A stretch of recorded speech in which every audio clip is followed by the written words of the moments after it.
Assalamualaikum warahmatullahi wabarakatuh. Alhamdulillahilladzi anzala al-Qur'an hudan lin-nasi wa bayyinatin minal huda wal furqan. Asyhadu an la ilaha illallah wahdahu la syarika lahu wa asyhadu anna Muhammadan abduhu wa rasuluh. Salawatullahi wa salamuhu ala nabiyil karim wa ala alihi wa ashabihi wa man ittaba'ahu ila yaumiddin. Qala Allah Ta'ala fil Qur'anil Azim, a'udzu billahi minasy syaithanir rajim. Hal yastawil ladzina ya'lamuna wal ladzina la ya'lamun. Maha suci Allah Subhanahu wa taala yang kembali mempertemukan kita untuk menikmati rukuk dan sujud yang merupakan hakikat kehidupan di dunia adalah untuk ibadah. Rukuk dan sujud bila kita laksanakan dengan benar berarti kita sudah mencapai sasaran hidup di dunia.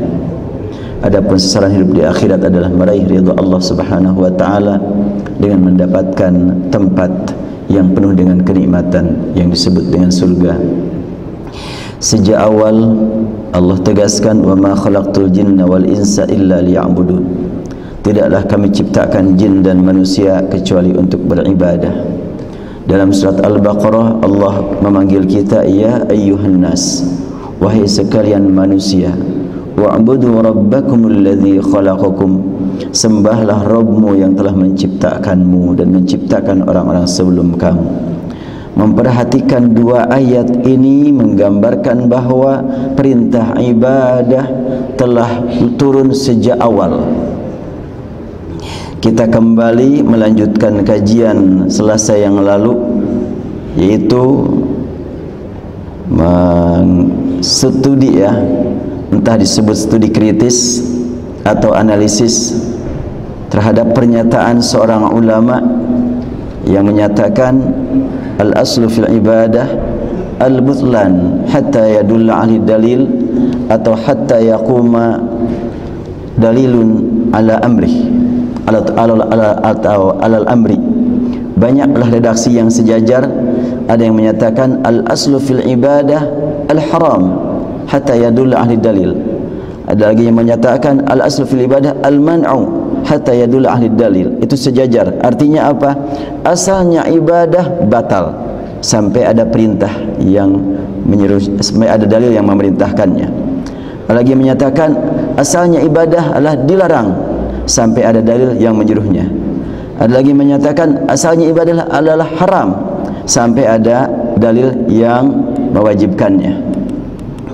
Kita berharap mengkaji Al-Quran tentu pasti benarnya, mengkaji sunnah pasti kalau hadis sahih benar, tetapi kesahihannya perlu pengkajian yang sangat panjang. Kalau mengkaji ungkapan ulama secara umum seperti diungkapkan oleh Imam Malik, kullu wahidin yu'khadhu kalamuh wa yutrak ilal ma'sum. Setiap ungkapan manusia selain Rasul boleh kita terima, boleh kita tolak. Kalau kita kembali kepada dasar ini, maka kita mengkaji kaidah-kaidah yang disebut dengan kaidah usul fikih. Ini bisa diterapkan, bisa juga tidak diterapkan, atau diterapkan di satu lingkungan tapi tidak bisa diterapkan di lingkungan yang lain. Hurufnya kekecilan ya. Baik, saya perbesar dulu. Nggak kelihatan dari jauh nih.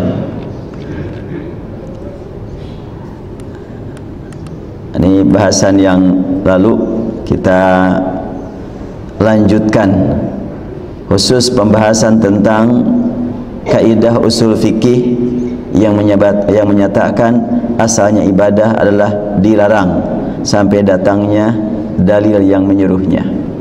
Bagaimana sikap kita terhadap pernyataan ini?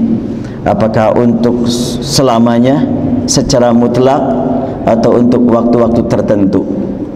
Pada pertemuan yang lalu sudah sampai kepada salat ya. Sallu kama ra'aitumuni usalli. Rasul bersabda, salatlah kamu sebagaimana kamu melihat aku salat. Penglihatan sahabat terhadap Rasul boleh berbeda. Yang melihat dari kiri, dari kanan, dari belakang, dari depan boleh jadi berbeda. Ikuti sesuai dengan apa yang kamu lihat. Dan kalimat ra'aitumuni Sallu kama ra'aitumuni usalli. Ra'aitum itu di dalam bahasa Arab makna melihat, dalam bahasa Indonesianya, dalam bahasa Arabnya banyak itu. Kita lihat umpamanya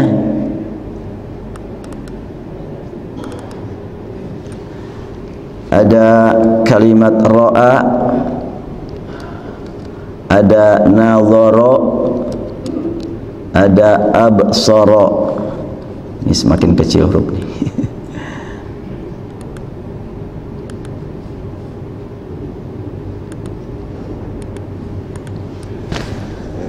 Ra'a melihat bahasa Indonesianya, nadhara juga melihat, absara juga melihat. Tapi tentu penggunaannya berbeda. Kalau ra'a itu melihat dengan akal lebih banyak, nadhara melihat dengan mata, absara melihat dengan hati. Itu beda tuh. Kita lihat dalam Al-Quran, afala yanzuruna ilal ibili kaifa khuliqat wa ilas samai kaifa rufi'at. Tidakkah engkau lihat bagaimana unta diciptakan, langit ditinggikan, gunung ditancapkan, bumi dibentangkan? Itulah kalimat melihat, pakai nazar. Afala yanzurun, pakai ini nih. Tapi kalau ra'a beda dengan absara dengan nazara. Kalau absara, wa fi anfusikum afala tubsirun wa ala absarihim ghishawah. Di atas pandangan mereka terdapat penutup. Siapa itu? Orang kafir. Orang kafir punya mata? Punya mata. Bagaimana yang tidak punya mata tetap punya basar? Jadi kalau gitu maka basar ini penglihatan dengan qalbu. Makanya dalam surat An-Nur ayat 30 sebutkan, qul lil mu'minin yaghuddu min absarihim. Katakan kepada mukmin pria, laki-laki, agar menakurkan pandangannya, bukan pandangan mata tapi pandangan qalbu. Kalau pandangan mata setiap di perjalanan terus bisa nabrak wanita di depan. Tapi pandangan qalbu, terutama punya para dosen yang kebagian tugas ngajar para mahasiswi harus merem begini terus, gimana kalau mahasiswinya pada tidur? Sulit diketahui mengerti apa tidak. Maka absar di situ adalah pandangan qalbu. Walaupun matanya terbuka, tapi pandangan qalbu harus dijaga. Boleh jadi ada orang yang matanya memang dia tunanetra, tapi hayalannya lebih tajam. Saya pernah dulu menghafal syair karangan Bashar bin Burd. Dia seorang penyair zaman Abbasiyah yang tunanetra. Luar biasa hayalannya itu tentang wanita. Dia memang senang membuat syair tentang wanita. Bagaimana wanita cantik disifati gitu, rambutnya, hidungnya, wajahnya, kalau jalan kaki bagaimana, kalau dia bangun dari tidur bagaimana. Ini orang menghayal lebih dalam daripada orang yang melihat nih. Dan ketika dia sedang duduk, dia sedang merenung, mungkin membuat syair baru, lalu sekitar 2 meteran ada buah makanan dia pegang tongkat, ini aja terus. Ada orang yang pelan-pelan jalan mau ngambil buah, dia diem, pas tangannya nyentuh buah, itu tongkat langsung melempar, itu kena. Yang ngambil buah kaget, lah kamu bisa tahu aku, kan kamu tidak melihat. Dia menjawab, aina syuur, kemana perasaan? Jadi dengan perasaan dia ternyata mendalam. Nah, kita perhatikan sekarang perbandingan antara makna ra'a, nadhara dan absara. Absara lebih kepada pandangan qalbu, mungkin disertai dengan penglihatan mata, mungkin dengan fikiran, tetapi qalbu lebih menguatkan. Sedangkan nadhara lebih kepada mata, mungkin disertai dengan qalbu, dengan fikiran ataupun tidak. Sedangkan ra'a ini lebih kepada akal. Kita perhatikan dalam Al-Quran, afara'aytum ma tumnun. Kemudian ara'aital ladzi yukadzibu biddin, Alam tara kaifa fa'ala rabbuka bi ashabil fil. Alam tara anna Allah khalaqas samawati wal arda bil haqq. Itu pertanyaan dari Allah. Tidakkah kau lihat? Tidakkah kau lihat? Yang ditanyakan Allah di antaranya adalah, tidakkah engkau lihat bagaimana Allah menciptakan langit dan bumi? Mana ada yang melihat kalau dengan mata, karena belum lahir. Atau Nabi Muhammad ditanya, alam tara kaifa fa'ala rabbuk bi ashabil fil. Tidakkah kau lihat bagaimana Allah memperlakukan pasukan gajah? Waktu itu Rasulullah belum lahir. Bahkan disebutkan lahirnya beliau adalah pada tahun itu yang disebut tahun gajah, amul fil. Kemudian alam tara ilal ladzina baddalu ni'matallahi kufra. Tidakkah kau perhatikan, tidakkah kau lihat orang-orang yang menggantikan kenikmatan dengan kekufuran? Semuanya kalimat ro'a dalam Al-Quran ternyata lebih menekankan kepada masalah pemikiran, penafsiran, dan akal, kajian. Bahkan kita perhatikan ungkapan Nabi Ibrahim, ya bunay inni ara fil manam anni azbahuk fanzur madza tara. Ibrahim berkata kepada anaknya yang waktu itu baru satu, yaitu Ismail. Ini menurut keyakinan umat Islam, Ismail lebih dulu. Tapi kalau keyakinan Yahudi terbalik, Ishak lebih dulu. Gak apa-apalah, kita tidak berbicara tentang mereka. Al-Quran menyatakan Ibrahim berkata kepada anaknya, nak, aku ini melihat ara, pada saat aku tidur melihat aku menyembelih dirimu. Fanzur madza tara, bagaimana penglihatanmu? Sama-sama dengan kalimat ar-ra'a dan tara. Untuk aroknya Nabi Ibrahim beda dengan taronya Ismail dalam hal ini, tapi sama-sama menggunakan pemikiran. Kembali kepada kajian yang tadi tentang salat. Sallu kama ra'aitumuni usalli. Rasul tidak bersabda sallu bi salati atau sallu ka salati. Salatlah kamu dengan salatku, salatlah kamu seperti salatku. Siapa yang mampu? Jangankan tingkatan kita, tingkatan sahabat 3 kali salat dilihat Rasul menegaskan irji' fa salli fa innaka lam tusalli. Lakukan oleh kamu salat sekarang, kamu belum salat. Sudah 3 kali salat, Rasul menegaskan belum salat. Artinya tingkat sahabat pun tidak mampu melaksanakan salat persis 100% seperti salat Rasulullah. Makanya Rasul menegaskan kama ra'aitumuni, sebagaimana kamu melihat aku. Tapi pengertian hadis ini beda-beda orang yang mengkajinya. Ada yang menyatakan pokoknya harus begini salat, kalau enggak begini salah. Berdasarkan hadis tersebut, rasanya paling hebat aja salatnya, paling bagus saja salatnya. Nah, kita lanjutkan, baru sampai kemana itu bahasannya ya. Ada lagi, ini ada 3 masalah yang saya ungkapkan terkait dengan kaidah tersebut. Saya ingin mengajukan beberapa pertanyaan yang berkaitan dengan apa yang Ustaz sampaikan, yaitu Ustaz tadi mengatakan bahwa ibadah terbagi 2, yaitu mahdhah dan ghairu mahdhah. Ini juga termasuk yang saya cari, siapakah yang membagi ibadah kepada mahdhah dan ghairu mahdhah. Hal ini perlu saya ketahui agar jelas maknanya atau yang disebut dengan definisinya apa mahdhah ghairu mahdhah itu. Sebelum ada definisi dari pencetus istilah, bagaimana bisa kita temukan makna yang sebenarnya? Sebab banyak orang yang menggunakan istilah sementara maknanya belum jelas. Seperti menggunakan istilah bid'ah. Boleh jadi orang yang sering mengatakan ini bid'ah, ngerti enggak apa arti bid'ah itu? Jangan-jangan dia berkata bid'ah itu menurut penafsiran pribadi saja. Oh, soalnya kalau yang berbeda dengan saya bid'ah. Khawatir kalau begitu bisa membawa kepada kesombongan diri. Nah, akhirnya menimbulkan perdebatan yang berkepanjangan tanpa mencapai titik temu. Sekarang pertanyaan kedua, mengapa hadis tentang sholat tersebut diartikan pentingnya sholat dengan cara 100% seperti Rasulullah? Apakah ada yang mampu melakukannya? Apakah tidak mungkin dimaknai lain? Umpamanya, sholatlah kamu sesuai dengan penglihatanmu atau pemahamanmu dari sholatku, kata Rasulullah. Kan kama ra'aitum, sebagaimana kamu lihat. Berarti beda-beda penglihatan, beda-beda pandangan, beda-beda pemahaman. Itulah yang harus dijadikan pegangan. Adapun kekurangan atau kelebihannya pasti terjadi, pasti dialami. Apa yang mesti dilakukan? Yang tidak disengaja karena penglihatan dan pemahaman masing-masing bisa berbeda, maka mohonlah ampunan kepada Allah, sebab tidak ada seorang pun yang mampu melaksanakan salat sempurna 100% seperti Rasulullah.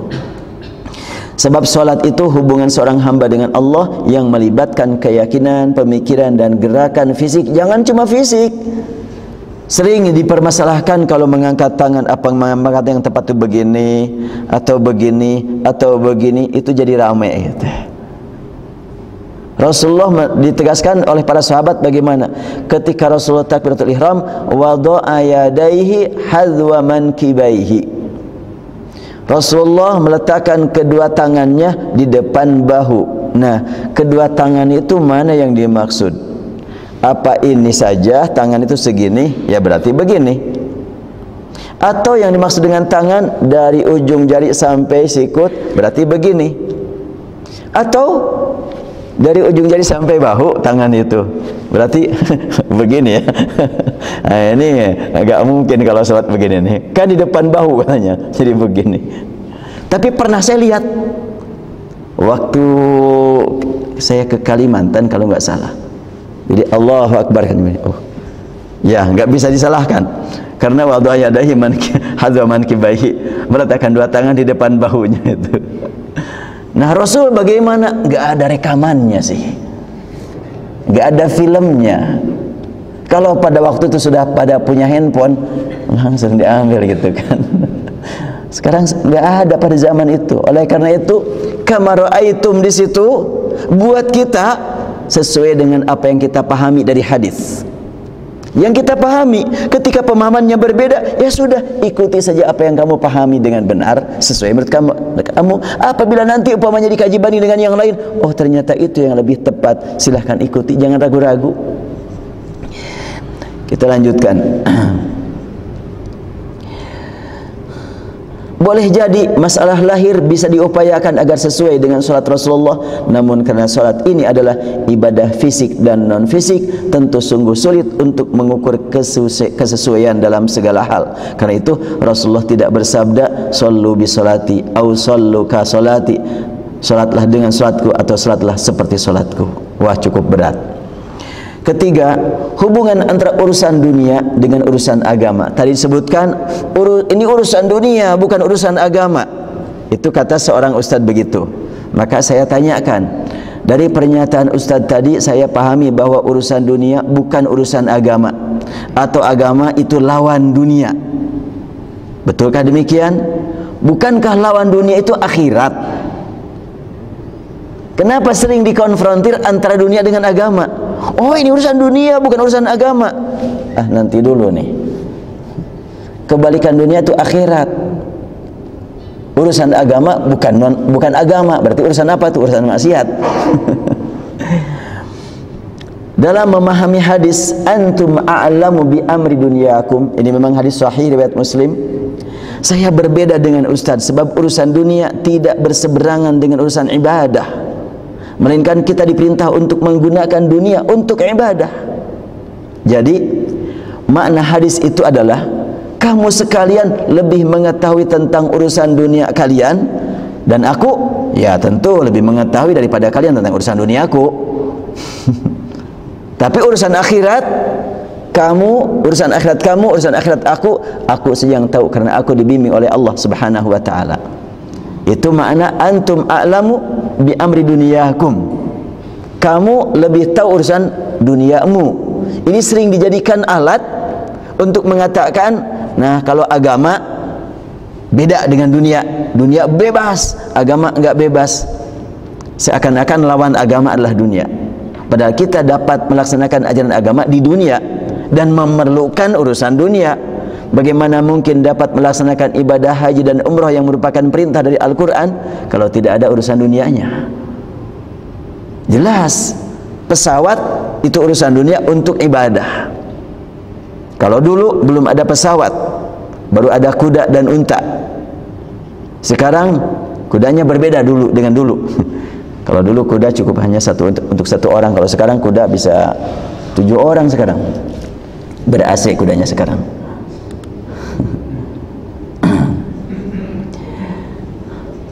Maka akulah yang lebih mengetahui karena berdasarkan kepada wahyu. Karena itu, gunakanlah dunia untuk ibadah dengan mengikuti arahan dariku. Pemahaman ini memberi makna bahwa urusan dunia tidak terpisahkan dari urusan agama. Inilah perbedaan antara ajaran Islam dengan pemahaman sekuler, ya.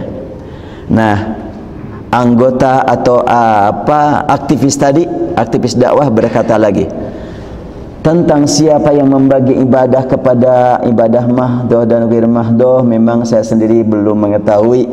Baiklah, ini merupakan masukan bagi kami.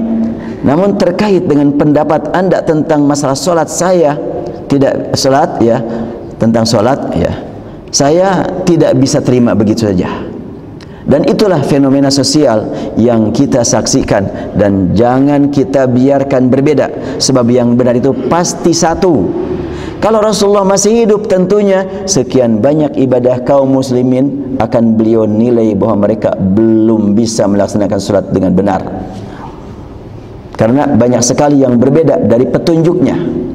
Dan kalau dibiarkan, tentu mereka akan bebas saja membuat acara ibadah lainnya dengan alasan yang penting niatnya benar. Padahal perbuatan bid'ah tetap bid'ah, yaitu dhalalah, sesat, meski niatnya dipandang ikhlas. Sebenarnya tiada niat yang ikhlas juga tanpa mengikuti aturan yang ditetapkan Allah. Terkait dengan masalah ini, saya ingin menegaskan kata Ustadz tadi, ya, menegaskan kembali bahwa asalnya ibadah itu dilarang hingga ada dalil yang memerintahkannya. Jadi semua ibadah ditolak selain yang ada perintahnya. Ya, saya sebagai penulis berkata lagi, tampaknya pernyataan asal ibadah itu dilarang perlu ada pembatasan makna. Sebab jika lafaz al-aslu diartikan asal secara mutlak, apakah tidak berlawanan dengan firman Allah, "Wa ma khalaqtul jinna wal insa illa liya'budun." Tidaklah aku ciptakan jin dan manusia kecuali untuk beribadah padaku. Itu sejak awal itu.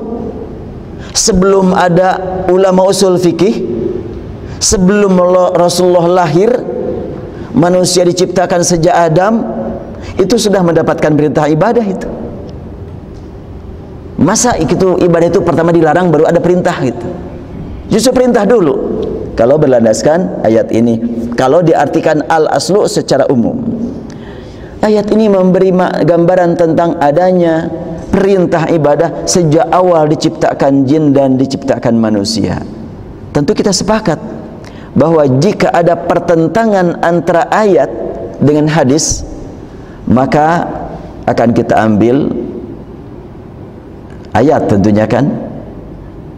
Apalagi kalau bertentangan dengan ungkapan ulama, mana yang akan kita ambil? Ya, ungkapan ayat Al-Quran. Namun demikian, saya tidak menilai kaidah tersebut bertentangan dengan ayat, kecuali jika kata asal al-aslu fil ibadah dan kata ibadah, baik kata asal dan kata ibadah, dipahami secara mutlak tanpa batas. Nah, itu bertentangan dengan Al-Quran. Tapi kalau dipahami secara terbatas, insya Allah nggak bertentangan. Dan pemahaman ini sering merembet kepada pemahaman nas lainnya. Aktivis dakwah berkata lagi, kaidah itu sangat diperlukan. Sebab tanpa ada kaidah yang disepakati, tentu akan kacau ini kehidupan manusia dalam beribadah ini.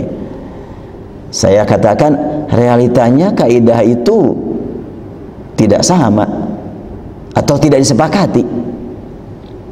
Pertanyaan dari dia, memang ada kaidah lain tentang masalah asal dalam ibadah? Saya jawab, ada, dan sangat bervariasi. Bahkan kaidah yang tadi diungkapkan itu menurut ulama lainnya tidak termasuk asasi.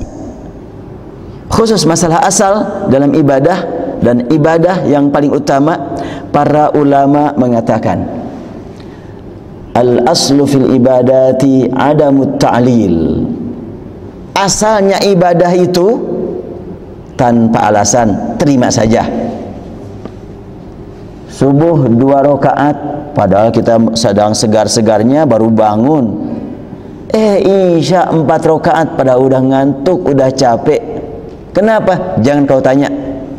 terima saja, itulah ibadah. Maghrib kok 3, asar 4, kenapa sih? Jangan kau tanya, terima saja. Saum kau cuma sebulan dalam setahun, jangan kau tanya, terima saja. Ini adalah ungkapan dalam kitab Nadhariyatul Maqasid indal Imam Asy-Syatibi. Kemudian kaidah ini memberi makna pentingnya menerima aturan ibadah dengan berlandaskan hanya kepada keimanan. Seperti jumlah rakaat salat fardu hendaklah diterima tanpa bertanya mengapa berbeda antara satu waktu dengan waktu lainnya, padahal sama-sama fardu. Ada lagi yang menyatakan al-aslu fil ibadah al-ittiba'. Baca terjemahnya aja dah, lebih gampang. Asal ibadah adalah ittiba', yaitu mengikuti. Asalnya ibadah adalah mengikuti Rasulullah SAW tanpa ada tambahan dan tidak pula pengurangan. Jangan ditambah, jangan dikurangi. Ini yang paling populer nih. Maka tidak patut bagi seorang pun untuk menambah sedikit pun atau menguranginya, apapun alasannya. Kaidah ini perlu keterangan tentang pembatasan makna ibadah yang dimaksud dalam statement ini agar tidak memberatkan umat. Sebab itu komunikasi, sebab ya ibadah itu ya komunikasi hamba dengan Allah. Realitanya tiada yang sanggup mengikuti praktik ibadah Rasulullah dalam arti yang sebenarnya. Bagaimana Rasulullah melaksanakan sholat malam? 1 rakaat bisa menyelesaikan 5 juz. Ya, mudah-mudahan jamaah Darul Ihsan ada yang mampu. Ya, gak usah 5 juz lah, 1 juz saja 1 rakaat. Cukup berat. Kemudian ada lagi yang menyatakan al-aslu fil ibadah al-dhillu. Asalnya ibadah tunduk. Itu asalnya ibadah.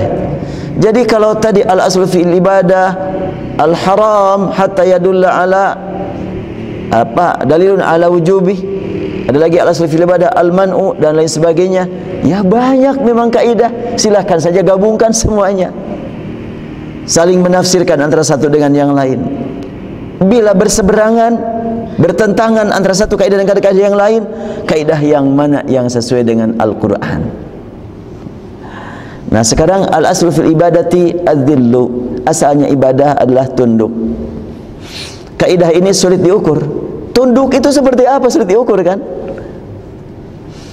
Bagaimana cara tunduknya Rasulullah pada saat beribadah di malam hari hingga kakinya membengkak akibat lamanya beliau berdiri? Sekiranya pengertian ibadah itu mesti mengikuti Rasulullah dalam segalanya, adakah dari umatnya yang mampu mengikutinya seperti ini? Kalau redaksi di atas berbicara tentang asal ibadah, maka redaksi lain menyebutkan tentang ibadah yang paling utama. Kalau tadi asal, sekarang ibadah yang paling utama. Kita sangat memperhatikan apa makna asal dan apa makna ibadah. Mujahid berkata, afdalul ibadati ar-ra'yul hasanu. Ibadah yang paling utama adalah pandangan yang baik. Nah, ini ibadah juga. Makanya sering para ulama tafakkur yang melahirkan ide-ide baru. Dan jelas karena ar-ra'yul hasan beredar sekian banyak karya ulama yang dibaca oleh kaum muslimin di dunia. Dan dulu para ulama menulis itu bukan cari duit, profesi gitu, nulis kitab bukan, tapi mereka menyebarkan pandangan keislaman. Ibnu Jauzi dikabarkan bahwa beliau telah menyelesaikan karyanya mencapai 2000 judul kitab. Gak kebayang ya, kapan tidurnya dia, kapan makannya, kapan refreshing. Orang yang seperti itu tidak merasa perlu refreshing. Refreshingnya para ulama bukan jalan-jalan ke pantai, bukan. Refreshingnya mereka adalah baca buku, melihat umat, dapat ide baru. Itu refreshing yang paling utama buat mereka. Saya masih ingat ada seorang ulama di Indonesia, ketika ditanya apa kebahagiaan yang paling puncak buat seorang ulama, kata dia, apabila mendapatkan satu masalah di masyarakat dan dia mencari solusi, pas ditemukan solusinya, rasanya katanya saking bahagianya ingin jungkir balik gitu. Itu refreshingnya itu seorang ulama itu. Kalau seorang pengusaha mungkin mendapatkan kebahagiaannya saat dia mendapatkan peluang untuk bisa memajukan usaha. Kalau petani lain lagi. Nah, seorang ulama beda lagi. Nah, inilah ar-ra'yul hasan. Itu kenikmatan buat mereka. Makanya Imam Asy-Syafi'i tidak pernah menyerah walaupun beliau sudah punya penyakit ambeien ya. Ambeien itu bahasa apa ya? Kalau bahasa kampungnya apa ambeien? Jangan disebut dah. Iya, kalau bahasa kampungnya ambeien itu lah nontot jodoh lah gitu. Kan ada bahasa kampungnya juga kan. Nama-nama penyakit di kota eksim gitu, di kampung bodog kan gitunya. Kalau di kota namanya kanker, di kampung mah busung lah gitu. Kalau di kota mah, kalau di kampung pejit koresin.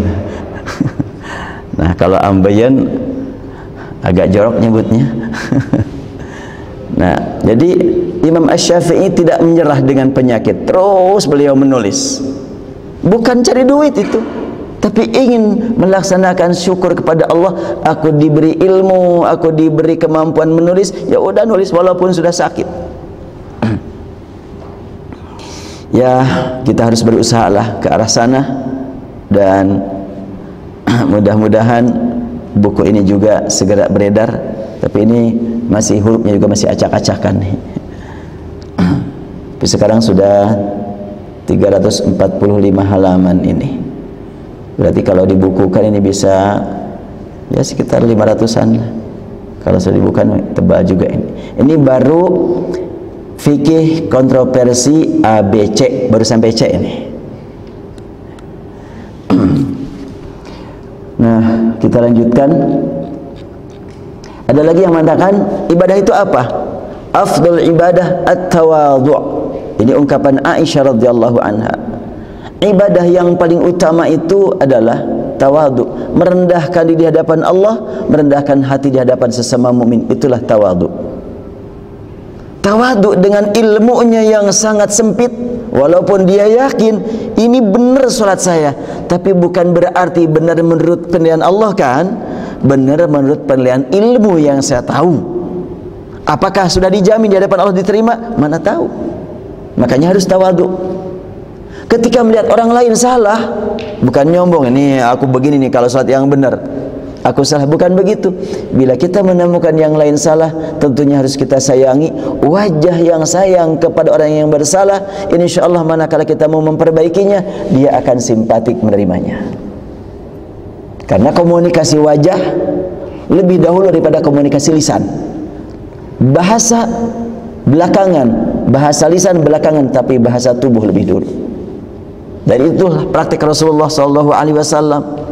Sampai di hadapan orang yang membenci Rasul, kalau sudah berhadapan itu nggak berani apa-apa itu, karena wajah Rasul betul-betul menakjubkan. Kan ceritanya Abu Jahal pernah bilang kepada mana, saya ingin segera ketemu Muhammad, nggak tahan lagi, saya ingin bunuh dia. Di mana sekarang dia? Ada di situ tuh, di dekat Ka'bah tuh. Benar, benar. Aku mau menemui dia. Dia berangkat menuju dekat Ka'bah. Cuma oleh Allah pada waktu itu tidak dikasih tahu dia lihat, tidak dikasih lihat. Mana Muhammad? Itu tuh lagi sujud tuh. Oh iya ya. Dia semangat mendatangi Nabi Muhammad. Pas sudah dekat dengan Nabi Muhammad, dia pelongok begini, pergi lagi aja dia. Oleh Allah ditutup matanya. Dan sekali waktu Nabi Muhammad kedatangan seseorang yang punya piutang pada Abu Jahal. Ya Muhammad, sudikah kau membantu aku? Apa yang perlu aku bantu? Aku punya uang di Abu Jahal. Setiap kali aku datang ke dia, belum ngomong aja udah marah. Tolong kau bantu aku. Baik, ayo sama-sama. Berangkatlah Rasulullah dengan orang tersebut menuju rumah Abu Bakar. Diketuk pintu, nanya, siapa? Muhammad. Wah, Muhammad nih, aku tunggu-tunggu mau ketemu dia. Pas dibuka pintunya, lihat wajah Rasulullah begitu menakjubkan. Oh ya, ada apa Muhammad? Hanya begitu. Ini nih, saya bawa teman kamu nih. Katanya kamu punya utang sama dia. Oh iya iya, segera ya bayar. Iya, langsung dibayar. Nah itu mukjizat tentunya ya, di luar jangkauan itu. Tapi secara penelitian gitu, itulah wajah Rasul karena memang senantiasa menarik simpatik buat yang lain. Nampaknya kita harus belajar seperti itu ya. Kemudian ada lagi, Rasul bersabda, inna afdalul ibadati intizarul faraji minallah. Ibadah yang paling utama adalah menunggu solusi dari Allah. Solusi menghadapi problem yang kita hadapi, keluarga hadapi, masyarakat hadapi, negara kita hadapi. Solusi apa yang harus kita cari untuk supaya dapat menangani masalah negeri kita? Menghadaplah kepada Allah. Jangan mengandalkan Pak Jokowi, kasihan dia sendirian. Dibantu oleh para menteri belum tentu satu pemikiran. Apalagi dengan istilah apa? KIH dengan KMP yang sekarang sudah agak sulit dipahami nih. Ya, tentunya kita mengharap solusi dari Zat yang menciptakan semua kepala negara. Makanya tentu kalau sudah kembali kepada makna ibadah dalam artian yang sebenarnya, apapun yang kita hadapi di lingkungan kita, di negara kita, semuanya kita jadikan sebagai dorongan untuk menghadap kepada Allah dengan adzillu, merendahkan diri, at-tawadu, dengan rendah hati di hadapan sama manusia, kemudian intizarul faraj min Allah, menunggu solusi dari Allah Subhanahu wa taala. Itu semuanya adalah bernilai ibadah. Kemudian ada lagi ungkapan ibadah itu apa? Afdal ibadah adaul faraid wajtinabul maharim. Ibadah yang paling utama melaksanakan yang difardukan dan menjauhi yang diharamkan. Untuk melaksanakan yang difardukan mungkin terukur, baca Quran bagaimana, sholat bagaimana, tapi menjauhi yang diharamkan ini sulit diukur nih. Bagaimana mengikuti Rasul menjauhi yang diharamkan? Susah itu. Yang diharamkan kepada Rasul sama yang diharamkan kepada kita, tapi cara menjauhinya beda. Buat yang hidupnya di kampung, tidak berdekatan dengan para pejabat pemerintah, orang kampung menjauhi korupsi gampang, memang sudah jauh. Tapi buat orang yang memang sehari-harinya bergaul dengan para pejabat, peluang untuk korupsi banyak, perjuangan itu menjauh korupsi itu. Buat orang yang mungkin jauh dari kaum wanita yang menggoda, dia mengamankan diri dari perbuatan zina gampang. Tapi buat orang yang memang didekati cukup berat. Saya pernah masuk satu hotel, kemudian di situ ada pengumuman ada terapi. Saya masuklah ke tempat terapi. Mau terapi Pak? Iya. Mau sama ML, LM, ML, apa lagi? Saya bingung. Enggak, sebenarnya saya mau terapi aja cukup. Ada aja pertanyaan. Makanya pertanyaan mau langsung ML segala macam. Aduh. Saya cuma pernah dengar aja apa itu ML gitu kan. Ya Rabbana, coba. Itu kan cukup berat itu kalau memang sudah ditawari begitu. Bagi yang tidak ngerti ML apa, nggak akan apa-apa, tenang-tenang aja. Apaan tuh paling begitu. Tapi saya udah tahu gitu apa artinya, kaget juga ini ditawarin kayak begini macam-macam nih. Bahkan masih mendingan itu cuma baru tawaran. Tapi saya sudah berada di kamar, ditelepon oleh seorang wanita di hotel berbintang 5, sudah punya uang lagi, langsung ditelepon. Pas diangkat, langsung si perempuan berkata, Pak sudah boleh saya masuk sekarang? Macam-macam aja nih orang. Ini kan perjuangan menjauhi yang diharamkan kayak begitu. Mau apa? Saya bilang, ya kan Bapak sendirian katanya, saya temani. Karena memang tidak punya dugaan akan ada yang telepon begitu, saya nggak panjang bicara, langsung saya tutup. Tidak, Setelah itu saya langsung gemetar juga hati. Ya Allah, aku mohon jangan sampai dihadapkan lagi kepada yang seperti ini. Takut nggak bisa menjaga diri, khawatir.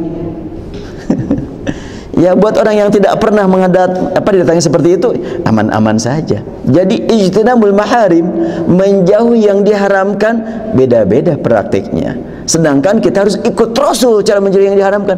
Kan tidak terukur nih menjauhi yang diharamkan ini. Inilah makna ibadah. Jadi ibadah sangat luas. Nah, jadi kalau begitu dari beberapa kaidah di atas paling tidak dapat kita kelompokkan kepada dua kategori tentang ibadah. Pertama, kaidah yang terbatas dan terukur, yaitu asal hukum dalam ibadah adalah batal atau larangan. Asal hukum dalam ibadah adalah tawakuf. Asal ibadah adalah mengikuti Rasulullah tanpa ada tambahan dan pengurangan. Asal ibadah adalah menerima tanpa alasan, ada mutaklil. Tapi yang kedua, kaidah yang sulit diukur karena sangat relatif. Antara lain sebagai berikut. Aisyah menyatakan ibadah yang paling utama adalah tawadhu. Kemudian ibadah yang paling utama adalah pandangan yang baik. Kemudian asalnya ibadah adalah tunduk. Ini sulit diukur nih semuanya nih. Kemudian ibadah yang paling utama adalah menunaikan ibadah fardu dan menjauhi yang diharamkan. Kemudian Anas menyatakan, Rasul bersabda, sungguhnya ibadah yang paling utama adalah menanti solusi dari Rasulullah. Solusi dalam hal apa? Rasul waktu perang Badar itu menunggu solusi dari Allah Subhanahu wa taala. Kita tidak pernah perang Badar. Harus ikut contoh Rasul segala-galanya, dalam hal ini tidak bisa kita ikuti. Nah, inilah tentang masalah al-aslu fil ibadah. Ini kalau dibaca lagi kepanjangan, waktunya sudah habis, jam 1:15. Belum selesai tentang al-aslu fil ibadah al-butlan. Sekiranya kita paksakan makna al-aslu fil ibadah al-butlan hatta yaquma dalil al-amri, secara mutlak tentu kita akan menemukan kesulitan manakala kita hubungkan kaidah ini dengan firman Allah, wa ma khalaqtul jinna dan ya ayyuhan nasu ubudu rabbakum. Dan insyaallah Selasa mendatang kalau masih ada usia, saya ingin menyampaikan kaidah-kaidah yang lainnya. Nah, ini ada 5 kaidah usul fikih kalau diperlukan. Kalau nggak diperlukan nggak usah dipaksakan. Karena ini perlu pemikiran, perlu kesiapan lah gitu, kesiapan dibingungkan. Tapi ya tergantunglah, nanti bila diperlukan akan saya bahas, dan bila tidak diperlukan saya akan membahas masih masalah kontroversi, yaitu dalam ilmu hadis ada kalimat al-jarhu muqaddamun ala ta'dil. Celaan terhadap perawi lebih diutamakan daripada pujian. Nah, ini juga perlu kita studi kritis lagi. Bagaimana itu? Ya, baik, kita cukupkan sampai di sini untuk bahasan sekarang. Dan silahkan apabila ada yang mau ditanyakan, catat dulu saja dah. Nanti pas sudah dibuka waktu untuk tanya jawab, kita buka, atau buat Selasa depan untuk tanya jawab. Karena dengan 2 pemaparan tentang al-aslu fil ibadah ini mungkin banyak masalah yang harus diangkat. Baik, kita akhiri. Subhanakallahumma bihamdik nasyhadu an la ilaha illa anta nastaghfiruka wa natubu ilaik. Rabbana 'alaika tawakkalna wa ilaika anabna wa ilaikal masir. Allahumma waffiqna ila ma fihi ridhak. Allahumma zidna ilma warzuqna fahma. Rabbana atina fid dunya hasanah wa fil akhirati hasanatan wa qina adzabannar. Walhamdulillahi rabbil alamin. Assalamualaikum warahmatullahi wabarakatuh.